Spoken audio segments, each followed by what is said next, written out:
Fala, samurai, tudo cada vez melhor. Hoje temos a presença ilustre de Lucas Mendonça, meu primo, mais conhecido como irmão. Galera, é o seguinte, esse quadro é o quadro que a gente vai fazer análise de filmes. Mas vê só, a ideia aqui é a gente conseguir trazer o máximo de contexto e aprendizado com os filmes. Afinal de contas, aquilo aí saiu do imaginário de alguém. Né? Alguém teve que pensar, raciocinar para pensar naquele personagem, ou aquele é baseado em fatos reais, se é fato é real. Se é fato é real, né? Baseado em fatos. Mas a ideia aqui é trazer sempre um aprendizado em algum filme. A gente vai pegar aqui vários filmes, então coloca aqui embaixo qual o filme que você gostaria que a gente fizesse análise do comportamento dos personagens. Se quiser dar uma filinha, né, falar um pouco sobre a história, coloca aqui embaixo. Já pegando esse momento jabá, que é importante, né, desce o dedo aqui no like. Né? Se não gostar ao final do vídeo, bota dislike, se inscreve no canal. E se gostar muito mesmo, faz o que, Luquinhas? Dá o sininho e envia para aquele amigo chato, ou então aquela tia. Não, amigo legal, pô. Envia para amigo legal, chato, qualquer um. Se não gostar, envia para amigo chato. Se gostar, envia para amigo legal. E o filme de hoje, vou falar como se vocês não soubessem, né? Porque já tá aqui no título e na thumb. É o primeiro livro da série do Hobbit, que é uma jornada inesperada, né? Uma jornada inesperada. Beleza. Luquinhas, vamos embora, vamos começar? Vamos começar, gente. E só um adendo, pessoal, tudo que a gente vai falar aqui é com a perspectiva minha e de Giga. Giga, a gente assistiu, a gente discutiu e a gente chegou a alguns pontos em comum. É importante falar sobre isso, que é o seguinte, eu particularmente já gosto de fazer isso, e essa ideia foi muito massa, porque o Lucas também gosta, né, de conversar sobre filme, de conversar sobre anime, sobre livro e tudo mais, e querendo ou não, a gente tem muito para aprender com as histórias das pessoas no dia a dia, e nos filmes e nos livros a gente consegue uma narrativa poética, que isso é muito bacana, que é uma abertura para o imaginário. E se eu passasse por aquilo? Né? Que parábola isso traz para a minha vida? Né? Quando eu passei por algo parecido com isso, e querendo ou não, isso aumenta assim o nosso imaginário e com isso aumenta a nossa capacidade de resolver problemas no dia a dia ou de enfrentar problemas, correto? Com certeza, 100% correto. Vamos começar? Tu começa, Dali. Vamos lá. No Hobbit, começa com uma cena de Bilbo falando sobre o reino de Erebor. O que é o reino de Erebor, Lucas? Era o reino dos anões, da minha espécie. Então, mesmo tamanho, Lucas é baixinho, tá tudo certo. Não dá pra perceber porque a gente tá sentado, mas ele é baixinho. Exatamente. Se ele levantar, eu fico ele um Megazord e um Power Ranger. Né? Mas vamos lá. E os anões eram bastante... Eles trabalhavam muito, eles conseguiam craftar muita coisa. O que é craftar, gente? Trabalhar... Minerava. Ele era bom com minério, era bom com manuseio de arma, forjar arma também.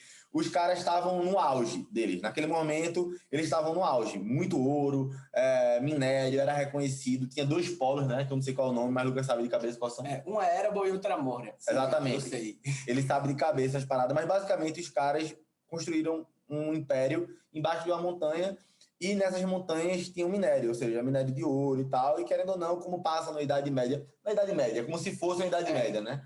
Porque, querendo ou não, é um mundo de fantasia, o mundo do Tolkien é um mundo de fantasia. E é muito massa, eu gravo um desse cara, Tolkien, porque eu acho que vale muito a pena fazer um review de todos os filmes do Tolkien por causa de uma única coisa. O Tolkien é um monstro no quesito simbólica. Vocês vão perceber que, assim, é um estudo que eu fiz de forma rasa, mas eu pretendo estudar muito mais sobre simbólica. Inclusive, comprei um livro, vai chegar em breve, ele que é dessa grossura aqui, assim, só sobre simbolismo. Por exemplo, já dando um spoiler aqui, a gente vai falar sobre dragão, né? E, por exemplo, os dragões têm vários simbolismos. Se o cara parar, ocidental tem um contexto, oriental tem outro, e vale a pena falar sobre isso. Voltando, estavam lá, minério crescendo e pau. Então, eles estavam no ápice, e lá, gente, como a gente falou, na Idade Média, passa como se fosse na Idade Média, quem conseguia trabalhar melhores armas, melhores armaduras, trabalhar ouro, pedras preciosas, tinham poder. Então, os anões tinham muito poder. Até um ponto que eles cavaram tão fundo, que encontraram uma pedra, que isso é uma parte poética, que tem um simbolismo, e a gente vai falar agora, que é a Pedra Arca, que eles chamam do coração da montanha. É uma pedra que brilhava o brilho era tão grande que parecia a Giga quando recebe um livro da Amazon. É igualzinho. E é muito massa entender o seguinte, vê só. Esse ponto que a gente quer falar do início é para simbolizar a ganância. Não é, Luquinhas? Isso, exatamente. Só que é o seguinte, antes de chegar na Pedra Arcan, já estava uma ganância absurda. Porque imagina uma civilização num lugar seguro, porque era embaixo da montanha, ou seja, para você chegar até as cidades, aos grandes salões, você tem que passar por uma barreira física, natural, que eram as montanhas, e tinha só uma porta de entrada e uma outra porta de saída. Então, é fácil de fazer um reforço de segurança nisso. Então, segurança... não tinha agricultura. Mas, cara, o cara tinha ouro para dar e vender. Ou seja, o cara conseguia comprar as melhores armas, ter a melhor tecnologia da época, né? Lá na Terra-média, que é como fosse a Idade Média da gente, vamos dizer assim. E os caras já estavam sendo considerados uma civilização top. Quando chega essa pedra arca, que eles chamam de coração da montanha, que é uma pedra que brilhava demais, inclusive eles não falam se tem um poder místico nessa pedra, eles não falam. Né? Não, só fala como se ela fosse brilhosa, como se fosse... E outra coisa, uma coisa muito rara, porque eles não acharam outra pedra dessa. Então, o que acontece? Ali, quando a pedra aparece, ou seja, ela simboliza o pico, o ápice da ganância. E aí acontece algo que já aconteceu bastante no nosso mundo, que é aquela civilização ali se acha acima das outras civilizações. Pessoas que podem governar todo mundo, que eles têm o direito de governar o mundo. Porque eles chegaram ali, foram merecedores dessa pedra arca. E aí aparece a figura, né, do dragão. E qual é o nome dele mesmo? Smaug. Smaug, o nome do dragão. Eu sou péssimo de gravar nome sem em português. Se bem que nome não tem em português, né? O cara pode estar na Nova Zelândia e se chamar Tiago. Né? Exatamente. O cara pode, né? Mas enfim, nome que não é comum para mim, é difícil para mim gravar. Mas enfim, o Smaug. Sim, pronto. Dragão, galera. Vê só. Se eu fosse pegar... Vocês sabem que eu sou apaixonado. Não sei porque eu tô falando galera. Eu tô falando galera. Eu chamo todo mundo de samurai aqui. Tu tá me fudendo. Eu? Exatamente. É o seguinte... Má influência.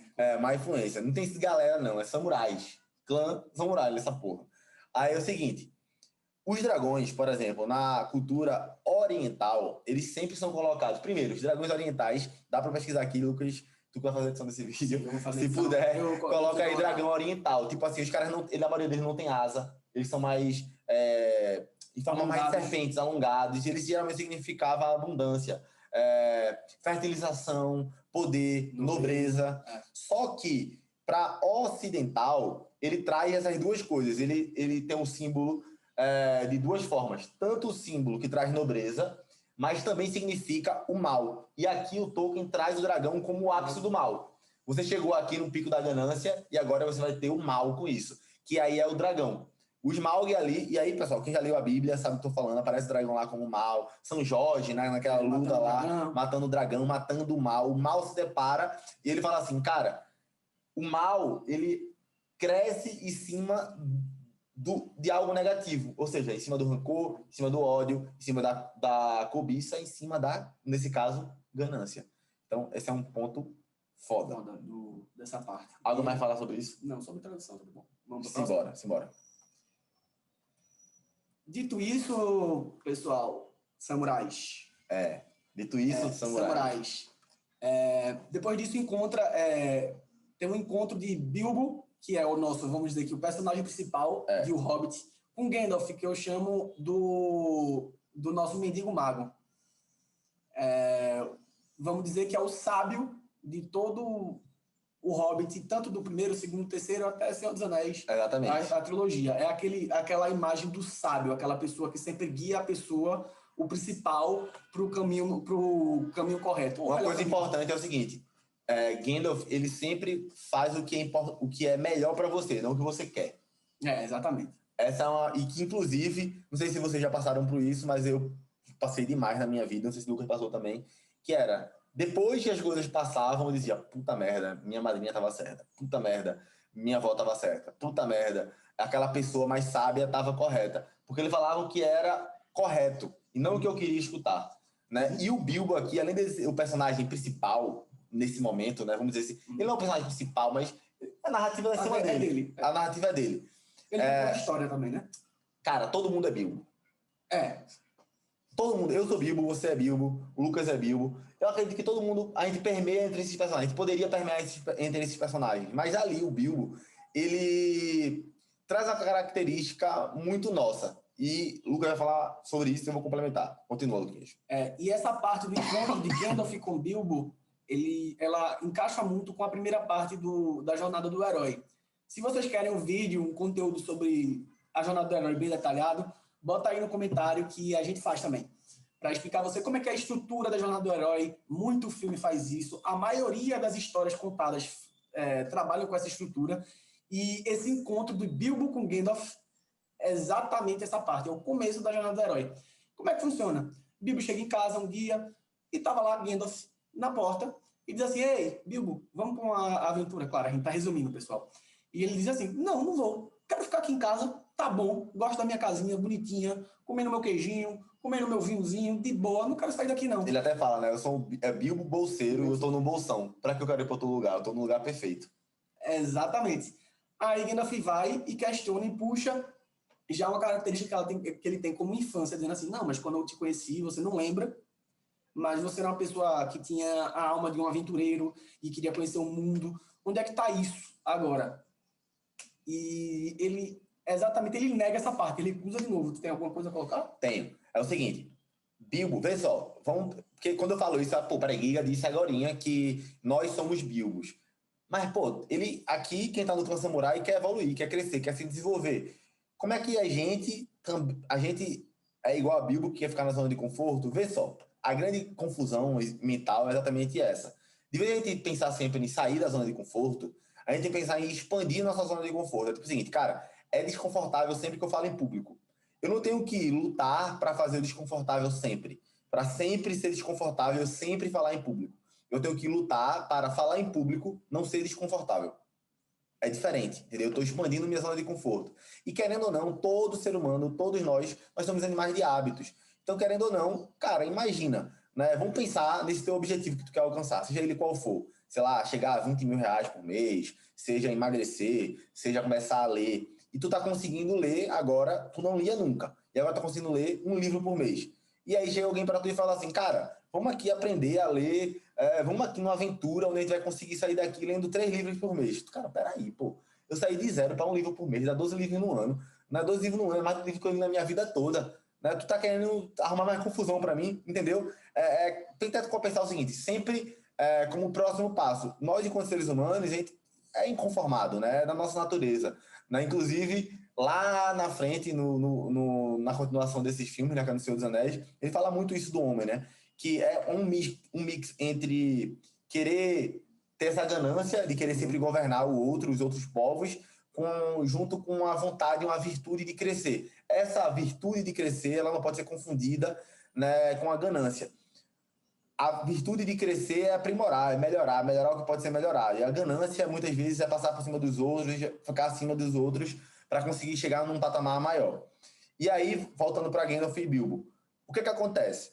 Gandalf vai lá e diz, cara, vamos, tu era assim quando era mais novo, tu tinha esse ímpeto de crescer, e de fazer diferente, de aventura, e ele fala, não. Acontece que eles estão lá já com os anões, então tem um desentendimento lá com os anões, vai dormir, dorme, quando ele acorda, os anões não estão mais lá.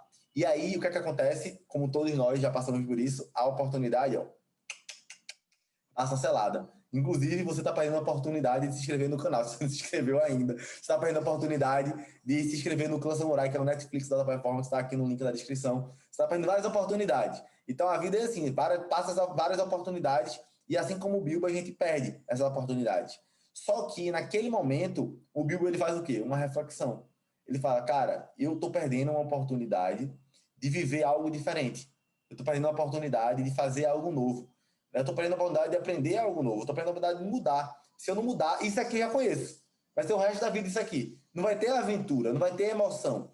E querendo ou não, a gente perde meio que o sentido da vida. Vou fazer um paralelo que não estava combinado, inclusive, mas vou falar de um curso da gente que é o Líder de Alto Valor. Sim. No Líder de Alto Valor, uma vez, eu estava num workshop para vender o Líder de Alto Valor.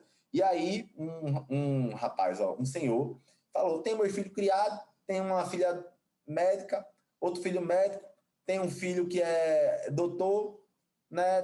Tenho minha aposentadoria, tenho meus imóveis, não tenho nada que eu queira me desenvolver, não. Porque a ideia lá era instigar a galera o que eles tinham que desenvolver. Eu disse, tudo bem. Se você não tem, eu abri a janela, ele tá no 3º andar, vocês podem pular. E ele ficou assim. Teus filhos estão criados, tua responsabilidade. Tu tem dinheiro pro resto da vida, não tem nada que tu precisa aprender, pode partir, meu amigo, para outro mundo. Vai conversar com Deus, que aqui não tem mais nada para você, não. Então, a gente é provocado isso no dia a dia, né? Acredito que faz sentido, não faz? Faz muito sentido. E aí, tem mais um adendo, porque essa tomada de decisão no Senhor dos Anéis é muito interessante, porque, como a gente falou, como estavam os anões na casa dele, destruíram a casa dele toda, e ele gosta muito daquela vida pacata, aquela vida organizada e tudo. Você vê no ator que fez Bilbo que ele tem uma sensação, ele mostra uma sensação de alívio. Aí ele mostra uma sensação de felicidade, que ele está na zona de conforto. Mas depois que ele percebe que ele perdeu a oportunidade, você vê a mudança na expressão dele. Uma expressão de tipo, pô, se eu continuar aqui, eu vou perder uma coisa que vai ser muito melhor do que essa bolha que eu estou sentindo. Isso aí é em um segundo que a gente vê, que a gente percebe. De um alívio para uma preocupação dele. Dito isso, né? Dito isso, o que é que acontece? Ele começa a jornada, ele corre atrás da galera e consegue encontrar com os anões e com Gandalf, que é o sábio lá, o mago sábio, e os anões já estavam com ele. O que é que acontece aí? Acontece meio que uma rejeição dos anões. Né? Como assim? Ele ainda não faz parte do grupo, ele ainda não provou seu valor. Aqueles anões que, lá atrás, quem não explicou isso, mas só para falar um pouquinho, tipo, eles acharam a pedra arca e chega o dragão e toma essa pedra, né? Toma o terreno dele, a cidade dele e tal, o império dele. O que é que acontece? Os anões ficam espalhados pelo mundo, mas querendo ou não, são uma raça extremamente orgulhosa, extremamente guerreira, hábil, né, com instrumentos, feito o Lucas falou lá no início. E, né, a ideia de trazer Bilbo para o grupo era ter um ladino, né, ter um ladrão, um cara que seja furtivo. E fica muito claro, né, nítido logo no início, que ele não tem essa habilidade. Então, querendo ou não, existe uma certa rejeição dos anões para com Bilbo. Então, tipo, passa muito a parte do tempo, tipo, ele é exatamente como a ovelha negra do grupo, né? E você vê durante grande parte do tempo do filme exatamente ele tendo que enfrentar isso. E, dito isso, tem numa parte, logo no começo também, eles explicam outra coisa dos anões, que foi exatamente... Sabe aquele rei que estava com a Pedra Arca, que a gente explicou no começo? Pronto. Depois que ele perdeu a casa, ele foi atrás reconquistar outra área que é aquele Moria. Você lembra que eu falei que era Erebor e outra Moria? Tinha perdido outra casa e eles foram pegar de novo dos orcs. Chegando lá, tem uma batalha gigante. Gente morrendo de todo lado. Morreu de um lado, caiu do outro. E um dos primeiros a morrer é, inclusive, o rei. O rei lá da pedra. Da pedra. Morre assim, facinho mesmo. O que acontece nesse momento? Né? O filho dele enlouquece e o neto dele, que aí vai virar um dos protagonistas da série, é o Thorin. Thorin, Escudo de Carvalho. Né? O que acontece nesse momento? Né? Basicamente, o Thorin, ele saiu de um ciclo natural. Era pro avô dele ser rei, depois o pai dele e depois ele. E naquele momento, né, acontece algo que acontece em vários impérios. Né? Luquinhas falou uma coisa que eu achei massa, que foi a partida de xadrez, a Revolução Francesa. A Revolução Francesa. Tem muita coisa na história que, para você quebrar um movimento ou então quebrar algum poder antigo, você tem que cortar a cabeça do líder. Isso no xadrez acaba quando o quê? Checkmate. É quando você mata o rei, que é o líder. Na Revolução Francesa teve isso também. Rolando, exatamente. Para você conseguir destruir um movimento, basicamente, para destruir um país, na verdade, um jeito simples, que não é simples, obviamente, né? Tirar os líderes é uma coisa, mudar a cultura. Né? Um outro exemplo, por exemplo, fica ótima essa frase. O Japão, por exemplo, quando ele invadia a Coreia, lá antigamente, o que acontecia? Eles obrigavam os coreanos a parar de praticar a arte marcial de lá, que era o Taekwondo naquela época, antes do Taekwondo, e começar a praticar judô, karatê japonês, porque as pessoas perdem a identidade. E usando um exemplo agora também, mesma coisa no jiu-jitsu. Né? Às vezes a gente está lá lutando no jiu-jitsu e perde na posição dominante. Né? Ou a gente vai para uma posição que é totalmente desconfortável, pegada nas costas, o cara está na montada. O que acontece? Muitos lutadores se entregam ali. Às vezes o cara estava bem pra caramba na luta e chega nessa posição de desconforto, o cara meio que se entrega.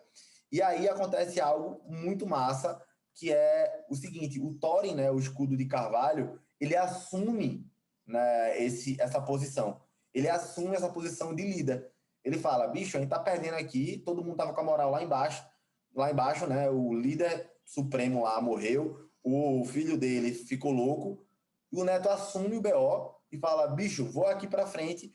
E quantos de nós não acontece isso? Primeira coisa que ele falou lá atrás, né? A coisa dos anões estarem rejeitando ele. Quantos de nós chega em um lugar, a gente não está sendo rejeitado, porque a gente não sabe os costumes ainda, chega numa empresa, ainda não sabe a cultura ainda. Então tem que ser resiliente, né? Segunda coisa, né? Essa outra coisa agora que foi voltando para essa história da guerra, que é alguém tem que bater no peito e falar que bom que sou eu, velho. Não que bom que sou eu. Nesse caso é tipo assim, alguém tem que fazer alguma coisa, eu vou lá fazer. E ele toma a frente da batalha e ele vai lá e ganha do mal. E no caso lá era um orc profano. Qual é o nome do cara? Azog. Azog o profano. Né? E ele vai lá e derrota o cara. Ou ele acha que derrotou, né? Ele corta o braço do cara lá para perder isso aqui tudinho. E aí o cara tem que recuar e eles ganham, só que ganha a troco de quê, né? Ganha a troco de quê? Porque foi uma chacina, poucos anões sobreviveram.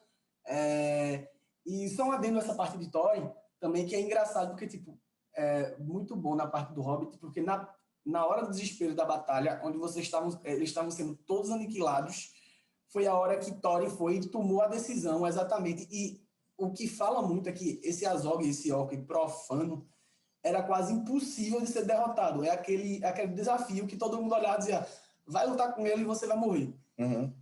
E um anãozinho pequenininho vai atrás de um monstro desse e consegue derrotar.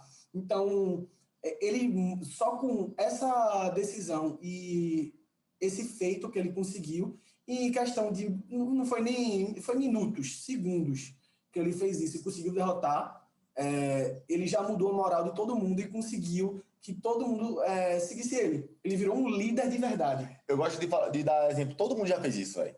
Se você parar pra pensar na sua vida, porque muita gente não se apropria de coisas poderosas que a gente fez.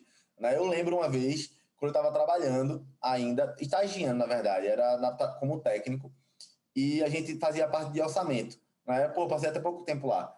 E aí a gente não era autorizado a atender os telefonemas de venda. Só que aí um dia o vendedor responsável estava na reunião, ele não ia atender, tinha aí mais 3 estagiários lá na hora, e aí o cara tava tocando o telefone, eu sabia quem era, que era um cliente bom, cliente que comprava bem, e ninguém ia atender porque a gente não era autorizado a atender, e eu fui lá e, meu irmão, tem que atender, eu fui lá, atendi e resolvi o BO. Porque a gente vai trabalhar com as planilhas orçamentárias, então, tipo, pô, foi muito massa para mim, porque eu respondi o que aconteceu. O dono da empresa chegou para mim depois, fez, pô, porque você atendeu? Eu disse, pô, se eu não atendesse, a gente ia perder uma ligação que ia ajudar possivelmente a fazer venda. Então eu fiz o que eu achava que era certo. E arcando com as consequências. Não sei o que vai acontecer, mas fiz o que eu achava que era correto. E aí ele fez, não, parabéns, não sei o que e tal. Eu fiquei bem quisto na empresa naquele momento. Eu poderia, isso veio na minha cabeça agora, mas eu poderia pensar aqui em vários exemplos onde não era que eu tinha hábito de fazer tal coisa, mas veio uma coragem em mim, veio um impulso, né? E mesmo com medo, eu fiz. Pô, cara, é óbvio que o Thorin tava com medo. Cara, o cara é um anão, o outro cara era um orc gigante, não perdia uma batalha para ninguém, todo mundo que tava em batalha com ele morria, meu avô morreu, vários guerreiros de linha de frente, fortes, morreram, porque eu ia sair vitorioso, né? Mas eu fui lá e fiz o que tinha que ser feito. Ele poderia ter morrido, porque o nome disso é casualidade, né? Na nossa vida poderia dar errado. Assim como esse telefonema que eu fiz, poderia dar errado, mas quem ganha a batalha é que conta a história, né? Então, deu certo e por isso eu tô contando isso aqui agora e no filme dá certo, né? Por isso que é algo a gente olhar assim e dizer, cara, às vezes a gente tem que fazer com medo mesmo, tem que ir lá e fazer porque só tem a gente para fazer aquilo. Mais pra frente, né, agora voltando lá pra Bilbo, lá com os anões, mais pra frente eles chegam lá na cidade dos elfos e fala aí o nome correto, vamos falar... Rivendell, mas pode chamar de Valfenda. É porque é o seguinte, o nome lá é Rivendell, só que os caras aparecem na legenda Valfenda. E aí eu falando Valfenda, o Lucas fica puto. Rivendell é um nome bonito, nada pra falar Valfenda, enfim. O que é que acontece? Tem um conselho dos sábios. E é que tá, cara, quando a gente tem uma ideia fixa, é muito difícil a gente conseguir mudar. Imagina agora, um bocado junta agora 5 pessoas, onde cada um é especialista numa área. Vamos lá, vou trazer aqui contexto para vocês. Existe hoje várias escolas, várias linhas teóricas de psicologia. Várias delas com validação científica, ou seja, com estudo de caso, com estudo randomizado, e que são conclusivas, inclusive, né? A galera, tipo assim, dá credibilidade a elas. Só que existem escolas que elas são antagônicas às outras, ou seja, elas são totalmente contrárias umas às outras, e as duas têm estudo científico e funciona e ajuda as pessoas. Então concorda que se essas duas pessoas forem sentar para conversar, a probabilidade da merda é grande, a probabilidade de, tipo, elas discordarem é grande. E é isso que acontece, né, quando alguns sábios sentam para conversar. Primeiro, tá Gandalf, quem já falou dele lá, o mago. Tá aquele Harold, que é o elfo. É o elfo, que ele aparece também em Senhor dos Anéis, o cara sinistro. Saruman, que Saruman, é o mago branco, o líder. E Galadriel, que é a mulher lá também, que é Sabiazona. E podia estar Ronaldinho Gaúcho também, né? Exatamente. Que é o bruxo. Que é o bruxo. Fala aí. O Gandalf, nesse caso, o engraçado é que nesse conselho, ele muda um pouquinho o papel dele. Gandalf é o sábio pessimista, aquele cara apocalíptico que dá a mais notícia, tá ligado? Diz assim, chega assim e faz: ó, meu irmão, tudo bem, tá tudo bem aqui, mas vai acontecer isso, e tu vai se lascar. A gente vai se lascar. Na verdade, o que eu percebi do Gandalf é que ele eleva o pessimismo. Tipo assim, ele fala, ó, a gente ganhou daquele cara lá, que é do Sauron, que é o cara do anel, né? Mas a gente ganhou sem ganhar. A gente não destruiu o anel. Então, se a gente não destruiu o anel, a probabilidade dele voltar existe. Só que todo mundo fala, bicho, peraí, pelo amor de Deus, pô. Nem onde o anel tá, a gente sabe. Como é que ele vai voltar? Ele nem tem força para voltar, que é o que acontece, né?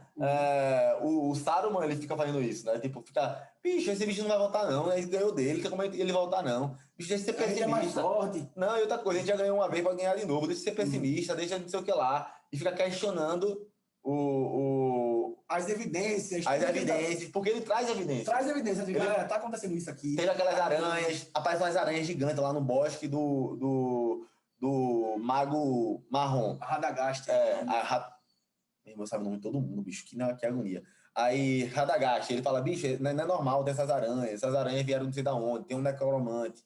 Aí o cara, necromante, tá ficando doido, isso aí é algum humano brincando de magia negra e tal. E o cara não acredita, ele é descrédulo o tempo todo. Né? E aí tem os outros dois, que é o Harold e o Galadriel. Que Harold é mais um questionador, aquele cara que chega assim e faz, beleza, mas quais são os indícios que tem disso? Olha, mas tu tá falando isso, mas a gente tá de paz em 400 anos.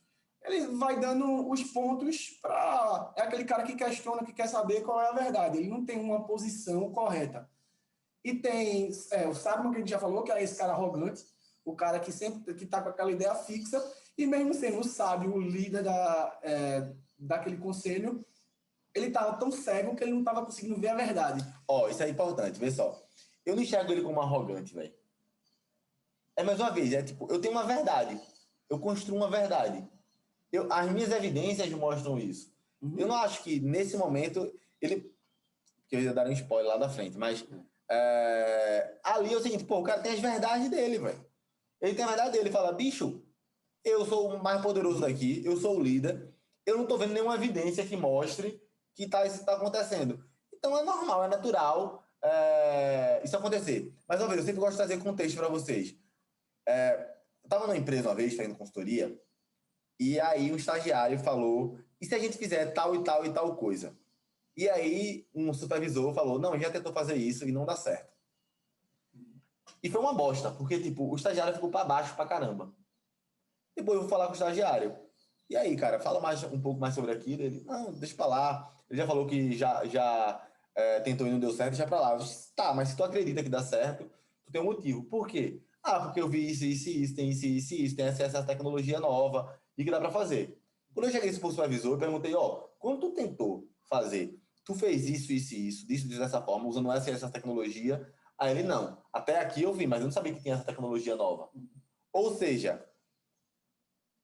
tanto o estagiário quanto o supervisor estavam corretos, entendeu? Só que faltava informação para o outro acreditar. E aqui tá, o próprio Gandalf era conhecido pelas andanças dele, né? Por ser um andarilho e tal. E o Saruman não, ele conseguia muito, tanto é que ele é mais benquisto, mais poderoso e tal, porque ele era mais centrado, mais estudioso, né? Se o cara vai ler os livros, E eu também dei uma consumida em pessoas que leram os livros para ver vídeo, para me informar mais, né? O Saruman era um cara que estudava mais, que ia mais a fundo nas coisas. Então faz sentido ele, tipo, não concordar com o Gandalf. Tá, se ele tem um pouco de resistência. Tem um pouco de resistência. E a Galadriel, ela é racional, né? Ela é mais tipo, tá, faz, me avisa. Mas de tudo isso, o que é que eu tiro? Todo mundo é um pouco desses 4.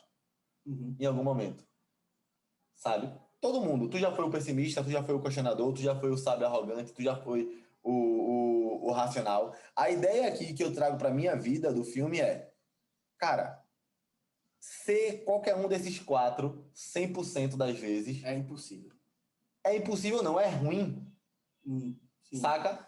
Eu tenho que estar percebendo nos meus diálogos se eu não tô sendo um Gandalf da vida, se eu não tô sendo um Harold, se eu não tô sendo um Saruman, se eu não tô sendo uma Galadriel. Entendeu? Pô, quantas vezes eu sou o cara que é o pessimista e eu poderia falar de uma forma diferente.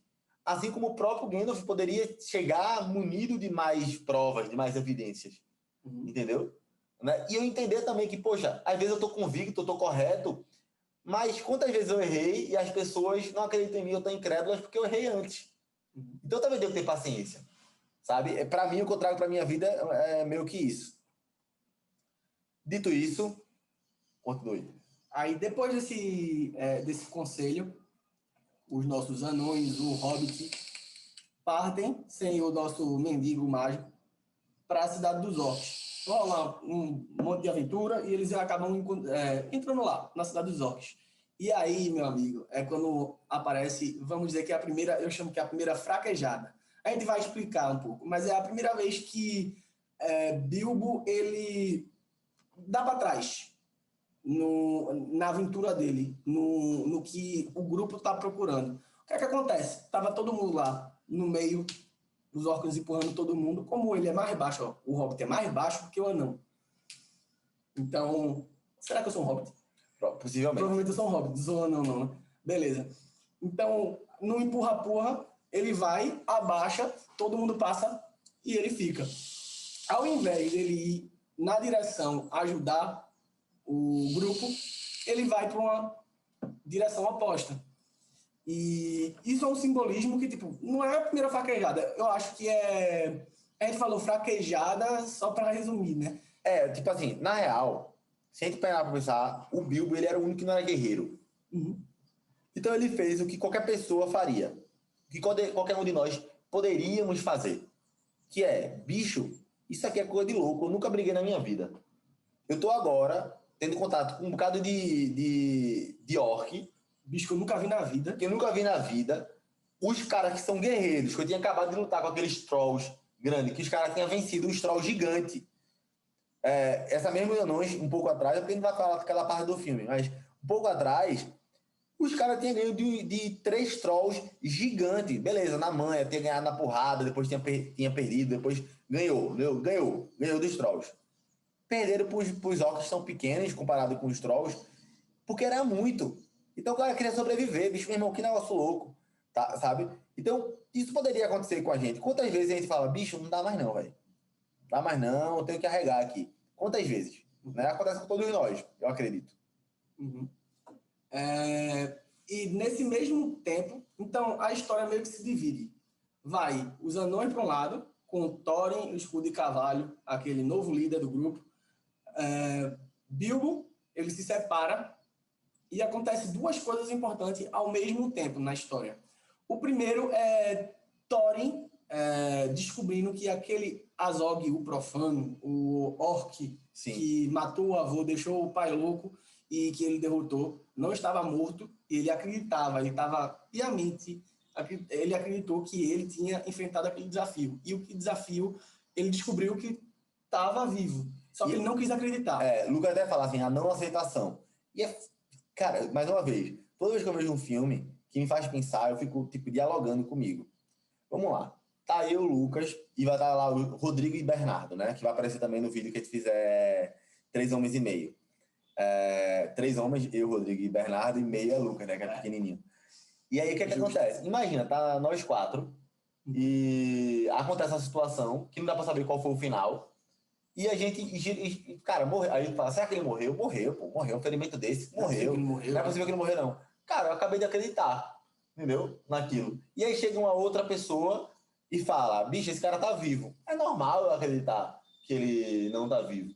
Na verdade, eu quero acreditar que ele não tá vivo, sabe? E ele fala exatamente assim, ele fala, bicho, esse bicho morreu em batalha.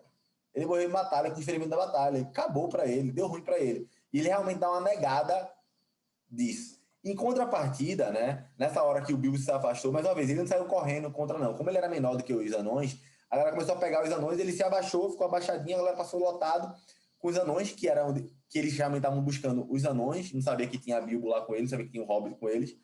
E aí Bilbo tem uma situação lá com o orc, ele cai e tal, enfim. Ele tem o contato com o anel. E aí eu preciso falar o que danado é o anel. Né? O anel é um artefato mágico, um místico, sei lá. Mas basicamente você tem que entender como é que o anel funciona. Né? É muito importante você entender isso. Eles não falam isso nesse filme, mas acho que vale muito a pena falar sobre isso, porque você começa a entender como é que o anel funciona. O anel, ele trabalha na sua força de vontade. Todos nós temos um ímpeto. Né? Você sabe que o ser humano existe para buscar a felicidade. A gente busca a felicidade. A gente faz as coisas basicamente para fugir da dor e buscar o prazer. Simples assim. E a gente tem uma força motriz, né? E o que é que o anel faz? Ele pega a tua força de vontade, a tua vontade, né? O teu torque de agir, tua motivação, ou seja, o motivo da ação, e ele corrompe isso para que tu faça o que ele quer. Ou seja, é basicamente o seguinte, eu quero ajudar o Recife, e eu tenho agora poder sobre as pessoas. Então eu começo a só controlar as pessoas que são mais, eu começo a aprender quem é bandido e tal. Só que aí o anel vai me dando gosto por esse poder. Uma hora eu já começo a me confundir entre se eu estou fazendo só o bem, tirando o mal das ruas do Recife, para mim, que é a cidade que eu moro, Recife, Pernambuco, ou se eu estou fazendo as coisas que eu sinto vontade, entendeu? Se algo me atrapalha, eu tiro também. Se algo me incomoda, eu tiro também. Se algo não está de acordo com o que eu gosto, eu tiro também, entendeu? Só que essa mudança é muito sutil. É muito sutil. E o que é que acontece? A gente percebe, depois dos outros livros, dos outros filmes, que todo mundo que tem contato com o anel já dá uma mexida, já dá epa, aqui tem poder, quero esse poder para mim, entendeu? Quero ter esse poder nas minhas mãos. Muitas das pessoas que têm isso têm vontade de fazer o bem, tá? Só que outras também não. Só que Bilbo, ele não tem essa interação com o anel. Essa vontade dele não aparece assim. Lá na frente, né, o Tolkien, que é o escritor, o cara que tem essa mente brilhante, ele fala que, cara, pelo fato de os hobbits, eles têm descendência com os anões. Eles têm essa habilidade de mexer com ferramenta, de ser bom. Mas os caras querem vida mansa. Não é vida mansa, é tipo assim, cara, eu quero fazer o máximo possível para ter uma vida tranquila, calma, bom convívio, colaboração. É como se fosse o comunismo que funciona. Exatamente. É o comunismo que funciona, sabe? Uma dica pro comunista, veja o... uma dica, é o comunismo que funciona. Tipo assim, cara, o que eu quero é eu tenho uma boa casa. Mas para ter uma boa casa, ela não precisa ser maior que a tua. Ou não tem que ter a tua casa. Todo mundo aqui que vive aqui, vamos ter uma casinha? E aí, a partir do momento que outra pessoa chega, ou um filho meu fica grande, se junta todo mundo para construir outra casinha para ele. Existe essa colaboração. Não sei se eles teriam problemas no futuro com superpopulação, mas o fato é que até aquele exato momento estava dando certo. A galera cultivava vinho, outro cultivava queijo, entendeu? Vivia no escambo, trocava e tal, sentava todo mundo para fumar um bom cachimbo e tal, e as coisas aconteciam. Então, ele fala que o Hobbit, em si, a maioria dos Hobbits, tem essa resistência a esse anel, porque o anel ele tem muito a ver com a vontade. Só que se eu já tenho as minhas vontades satisfeitas, o anel não vai interferir em mim, entendeu? Ou interferir pouco, ou menos. E tem uma parte também dessa interação com o Bilbo com o anel, porque aí, no mesmo tempo, eles apresentam um dos personagens mais interessantes, tanto de O Hobbit quanto no Senhor dos Anéis, que é Sméagol. Sméagol era um hobbit que há muito tempo atrás ele teve o contato com o anel, só que ele tinha, vamos dizer que ele tinha um problema mental, que até antes do anel... Com certeza. Não dá para afirmar não, porque é um personagem, mas ele tem alguns traços que mostrava que ele já tinha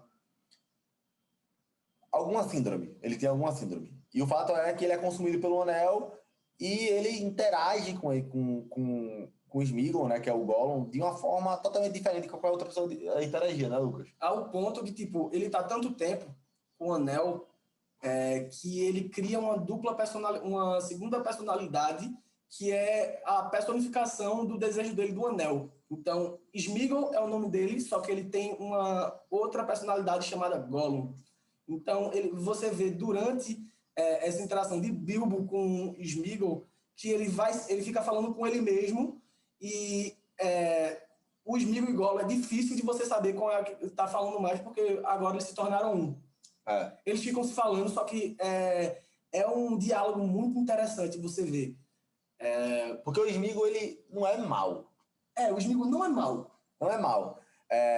Só que ele é dependente. Ele é dependente. Da vontade que ele tem pelo anel. Ele é do desejo dele. Ele ficou gente. viciado no anel. E aí, cara, é importante se falar o seguinte, ó. Quem aqui, talvez você tenha, conhece alguém que assim, é viciado em algum tipo de droga, sabe? Eu conheço algumas pessoas que são viciadas em álcool, por exemplo. São pessoas excelentes, são pessoas incríveis, são pessoas, quando estão sóbrias, faz o bem para as outras pessoas. Só que, quando bebe, tem aquela síndrome do rico, quer pagar tudo, automutilação, depois que o álcool passa, depressão profunda, agressividade, né, repulsão a... Quando tá bebendo, ama pessoas. Quando tá sem bebida, né, ou pós-bebida, aversão a pessoas. Isso acontece, né, com o próprio Sméagol, né, com isso com o Gollum. É uma briga assim gigante entre eles. E o Bilbo teve uma parte massa lá atrás no filme que ele tá tipo, pegando por etapas que traz contexto pra gente, que o Gandalf traz para ele uma frase incrível, que é o seguinte: ele dá uma espada para Bilbo que parece um punhal, né, para um elfo que é alto pra caramba, mas para Bilbo parecia uma espada. E ele fala o seguinte: Bilbo, fala como você manusear isso aqui. Ele fez: mais importante do que saber manusear a espada é saber quando não manuseá-la, né? Mais importante do que saber tirar uma vida é saber quando poupar uma vida, né? Porque a ideia é sobre isso, né? Pô, não é princípio das artes marciais. Não vou treinar arte marcial para sair espancando a galera, entendeu? Saber quando utilizar a arte marcial. Isso é diferente. E ele pode matar Sméagol lá em um momento e ele decide não matar. E isso muda drasticamente o rumo da história. Só essa parte já mudou a história completa. Se ele tivesse matado aí, acabou o Hobbit, acabou tudo. Exatamente. Depois disso, Bilbo consegue fugir com o anel e Sméagol ficou sem. Então, a partir desse momento, Sméagol decide que ele vai procurar Bilbo pela Terra-média, que é o mundo de Senhor dos Anéis e Hobbit, né? Até encontrar Bilbo e o anel. Então, virou a missão de Sméagol. E ao fugir, os anões também conseguem fugir da cidade dos Orcs, claro, né? Não ia ter mais filme, né? Sim. E ele tem o reencontro. E no reencontro, Thor, escudo de cavalo, vai e começa a questionar Bilbo. Cadê tu? Quando tava com a gente lá, na confusão. Importante, o anel, quando você coloca um anel, né, qualquer um dos dedos, você desaparece. Né? É importante isso. Então tem uma hora lá que ele percebe que os anões conseguem se livrar, Gandalf chega lá, ajuda, não sei o que, tererê, e os anões conseguem fugir da caverna. Estão correndo. Aí, Sméagol, num lapso, Sméagol não, Bilbo, num lapso lá, tá caindo, o anel tá caindo, plum, entra o anel, ele percebe que tá invisível, podia ter matado Sméagol, não mata, sai em direção aos anões, e aí ele fica naquela dúvida ali, né? Tipo, apareço, né, ele vai pra trás de uma árvore e tira o anel. Ele fala: apareça ou não apareça, apareça ou não apareça. E aí começa a galera. Gandalf fala: cadê Bilbo? Cadê Bilbo? Fugiu, ele foi embora, ele deixou a gente, ele abandonou. Sabia que não era da equipe, sabia que não era da equipe, que ele não pertencia aqui, não sei o que lá, parará. E aí ele aparece. Né? E quando ele aparece, o Thorin lá, escudo de cavalo, pergunta: bicho, por que tu voltou? Por que tu voltou? Por que tu veio pra cá? Se tu não ter fugido, por que tu veio? E aí ele fala uma frase que é muito bonita. Ele fala assim, olha, Bilbo fala para Thorin, eu sinto falta do condado, eu sinto falta da minha casa, eu sou um bolseiro, então eu sinto falta, claro, mas assim como eu sinto falta, vocês não têm a casa para onde voltar. Então foi por isso que eu voltei, porque vocês não têm um lar. Isso é muito forte, né? A frase tipo assim, eu voltei, né? Porque eu tô aqui, tô sentindo falta da minha casa, falta de tudo que eu tenho, falta da minha cama, falta do meu queixo, falta do meu vinho, do meu conforto, do cheiro de grama molhada. Ele cita, né? Tipo assim, coisas que são memórias afetivas dele. E quando eu olho para vocês, eu lembro... Será que isso aí vai atrapalhar o vídeo? Não sei. Será? Continuando. Tem uma serra elétrica aqui rodando. Enfim. E ele fala, quando eu olho para vocês, eu sei que vocês não têm para onde voltar. E isso me dói. Então, tipo, eu voltei porque vocês não têm um lar. Isso é muito massa. Tipo assim, ele quer agora ele aumenta a motivação. Antes era para ter o quê? Uma aventura, para ter uma oportunidade de viver algo novo. Agora já é diferente. Agora ele tá indo atrás de, além de ter aventura, ele tá indo em busca de fazer pessoas, ou seja, se doar ao outro, ó, eu falo muito. Se doar ao outro para que o outro tenha essa oportunidade de ter um lar também, de ter um cantinho para chamar de seu, né? No meio disso tudo acontece o quê, meu amigo? Agora saindo de uma treta atrás de outra, uma treta atrás de outra. Agora os caras lá, os org lá, né, a Zog e o Profano, aparecem. Os caras saíram da caverna lá dos Goblins, dos orcos e tal, e aparece agora esse cara em cima de uns lobos, né? Os caras usam uns lobos como montaria, mata todo mundo, confusão maior do mundo, a derrota tava eminente. Assim, pra ter noção, no filme, você assistiu o filme, os caras estão em cima de umas árvores lá, subindo pra não ser atacados. Aí os caras começam a tacar fogo, os caras batem na árvore, uma árvore começa a derrubar as outras, os caras estão no meio de um penhasco, pronto pra morrer, né? Eis que Thorin olha pra Zog e fala, bicho, se é pra eu morrer, eu vou morrer enfrentando o mal. Vou enfrentar esse cara, né? E acontece... Fala aí, Luquinhas. Então aí ele tá lá na árvore, né? A árvore quase caindo do penhasco, todo mundo lá olhando para baixo. Aí quando ele olha e diz assim, agora eu vou enfrentar, ele sai correndo e vai enfrentar a Zog Profano. Quando ele chega perto, você diz, aí vai ser aquela luta de novo. A Zog vai com a lapada. Tu pensou que ia acabar ali o filme? A primeira vez que tu assistiu? Não, porque eu achei que eu sabia como era o primeiro filme, ia ter mais alguns. Eu sabia que não... Assim, pelo roteiro, eu sabia que não tinha como terminar ali. Eu confesso que eu olhei pro relógio. Tu olhou pro relógio? Olhei pro relógio. Por quê? Porque tem um dragão. Entendeu? Uhum. O grande BO pra mim era o dragão. Então, ele derrotava a Zog ali. No segundo filme era um jeito de resolver o problema do dragão. No terceiro matava o dragão e tava tudo certo. Mas quando eu olhei pro relógio, eu disse, não, tem mais filme ainda. Então ele não vai matar agora. E também a parte do Gandalf com as mariposinhas. Porque como eu já tinha assistido Senhor dos Anéis, eu fiz a analogia ali. Mas eu pensei que ele ia ganhar. Só que o bicho, velho, leva um pau do cacete. Thorin apanha, derrota iminente. O escudo de cavalo tinha voado, a espada tinha voado, ele tinha levado uma porrada do caramba no peito. O lobo do cara pega ele no meio, assim, ó. Sacode, parece minha cachorra, Luna, quando pega brinquedo. Ele tava lascado e, pasme, quem é que salva ele no último minuto? Na verdade, vai pra frente dele, né, pra defender ele. Bilbo. O cara que ele botava, que ele não dava nada. Que falou que não era do grupo, que não sei o que, não sei o que lá. Bilbo, naquele momento, ele abdica da própria vida, porque sabia que não tinha chance nenhuma, e entra entre o Profano lá, o Orc, o Azog... E Luna. E o cara com o lobo, né? Azog com o lobo e Thorin. Ele entra no meio e fala, bicho, vem pra cima que eu vou defender esse cara aqui com unhas e dentes. E aí eles dão sorte, né? Que acontece assista o filme, né? Que acontece uma parada lá que eles são salvos. Cagada do cacete. Foi roteiro puro. Passou assim, foi o poder do roteiro. O poder do roteiro, né? Pra ter história. Porque ali era pra morrer. E aí é massa, porque, querendo ou não, tem um reconhecimento do Bilbo, né? O Thorin, pessoal, é o seguinte, é muito, muito claro para todo mundo que já jogou RPG na vida, para quem já viu filme medieval, que anão é uma raça orgulhosa. É muito difícil falar que tá errado. né? E quando o Thorin volta à vida, né? Quando o Thorin volta A consciência. A consciência, obrigado, Luquinhas.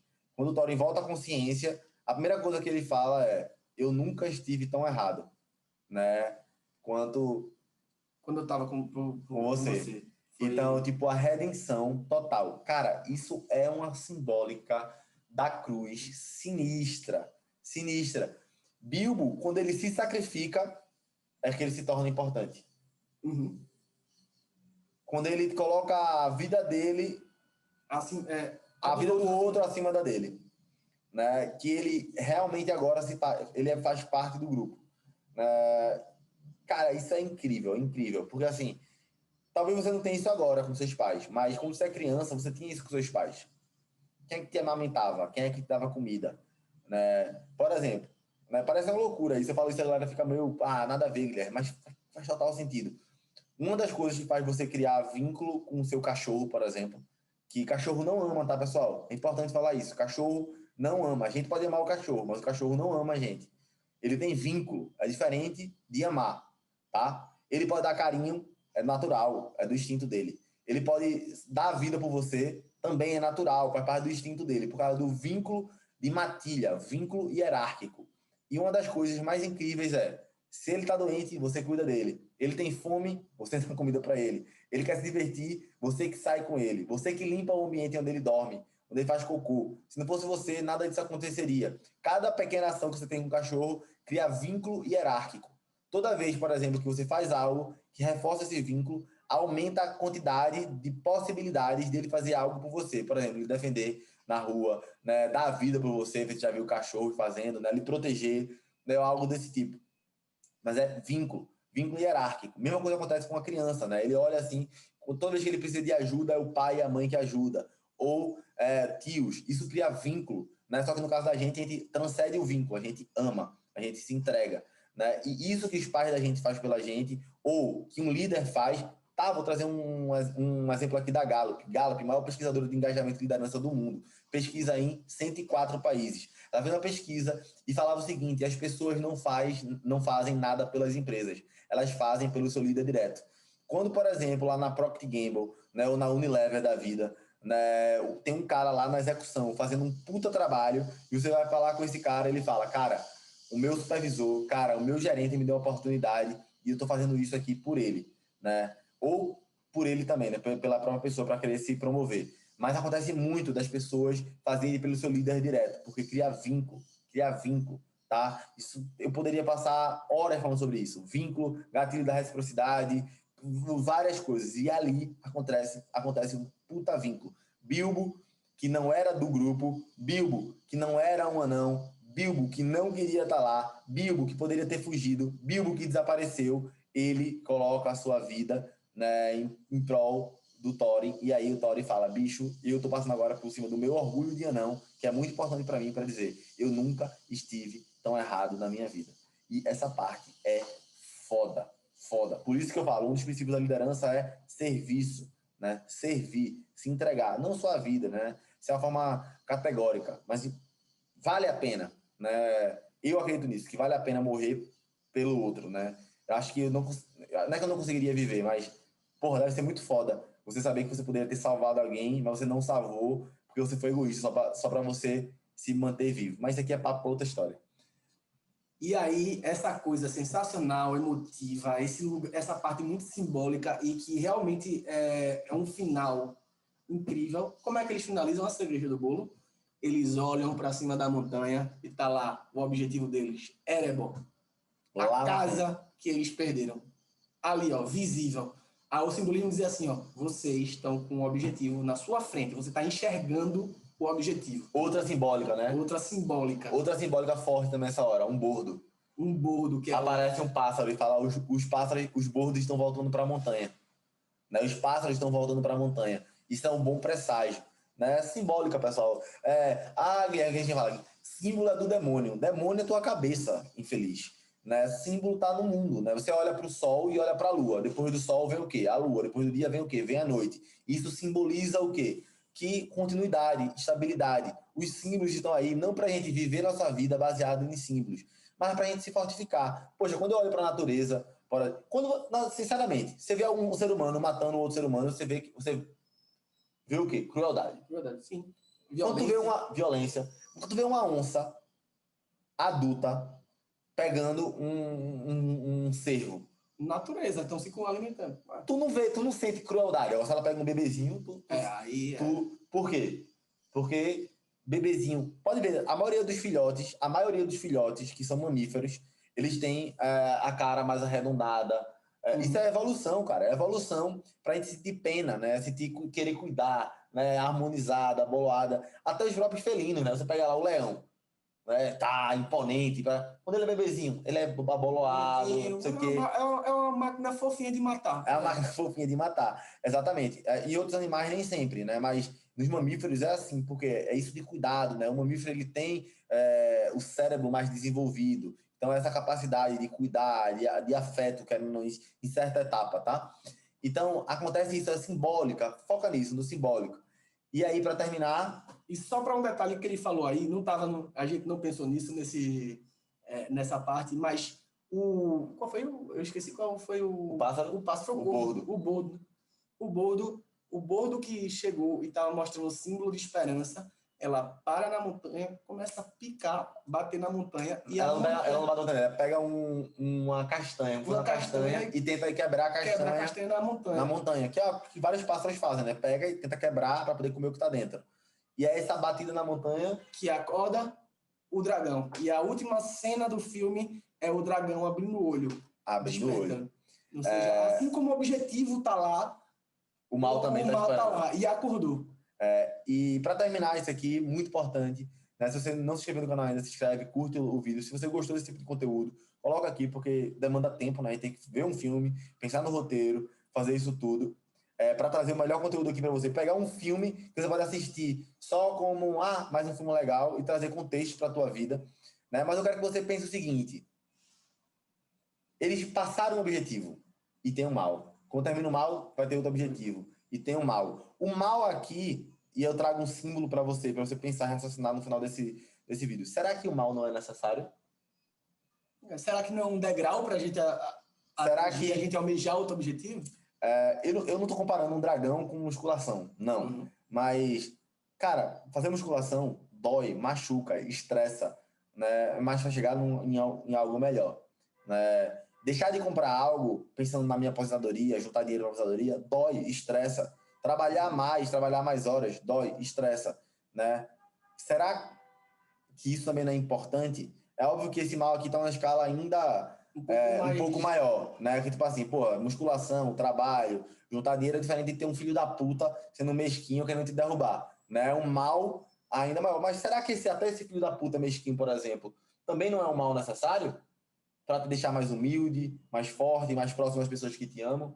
Então fica aí a reflexão. Se você gostou desse vídeo, desce like aqui, comenta, envia pra galera. Comenta aqui embaixo, pelo menos, review. O que é que tu achou? Qual a opinião? Se tu viu o filme e tem vamos dizer que tem uma visão diferente sobre alguma coisa que a gente falou aqui, comenta aí embaixo que a gente também vai debater sobre isso também. Fechou? Como a gente falou, é a visão da gente, né? Um grande abraço, valeu, falou. Falou, pessoal. Os